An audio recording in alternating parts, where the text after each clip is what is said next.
Bonjour Thomas Guénolé. Bonjour Raphaël. C'est un grand moment pour le féminisme, ce à quoi j'assiste. Je suis très heureux de vous voir à cette place. Et la femme libre, c'est moi. N'est-ce pas ? Demain, cela fera 10 ans que Ziad et Bouna, Ziad Benna, Bouna Traoré, jeunes de banlieue, ont péri dans un transformateur électrique. C'était à Clichy. Il y avait eu juste avant une course avec des policiers. Ils s'étaient cachés dans ce transformateur. Et on s'en souvient tous, ça avait été le déclencheur d'une révolte dans les banlieues.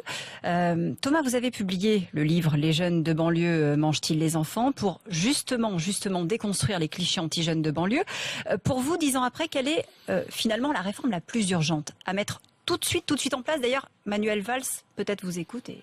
J'espère sincèrement que ça fait partie de ces propositions. Sincèrement, l'urgence absolue dans nos banlieues, c'est d'abolir les contrôles aux faciès qui sont pratiqués par la police. Ce que je veux dire, c'est qu'il y a eu une étude du CNRS en 2009. Si vous avez un faciès maghrébin, vous avez 8 fois plus de chances de subir un contrôle d'identité que les personnes à peau blanche. 8 fois plus de 8 fois chances. plus si vous avez un faciès maghrébin. Et si vous avez la peau noire, c'est 6 fois plus de chances. En France, en 2015. Le grand argument des racistes, Éric Zemmour en tête, c'est normal, c'est parce que la grande majorité des délinquants ont des origines arabes ou subsahariennes. Sauf que il y a grosso modo 150 000 délinquants en France.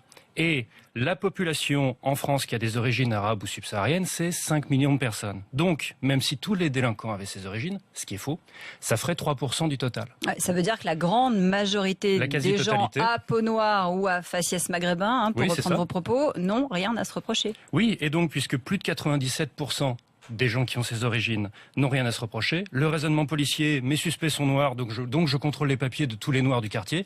C'est du racisme, purement et simplement. Ouais, c'est souvent ce que disent les jeunes d'ailleurs, dans la rue, les banlieues.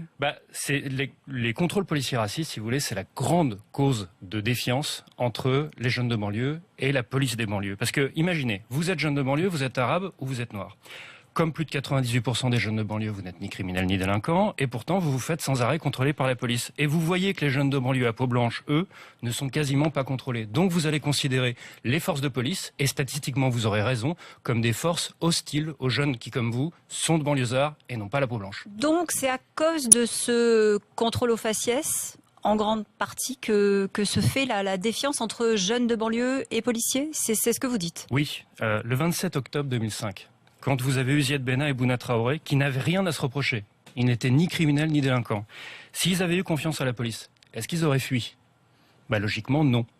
Donc, parmi les causes de leur fuite, il y avait la défiance entre les policiers et les jeunes de banlieue qui n'ont pas la peau blanche du fait des contrôles aux faciès. Alors il y a une mesure concrète très simple à prendre pour en finir.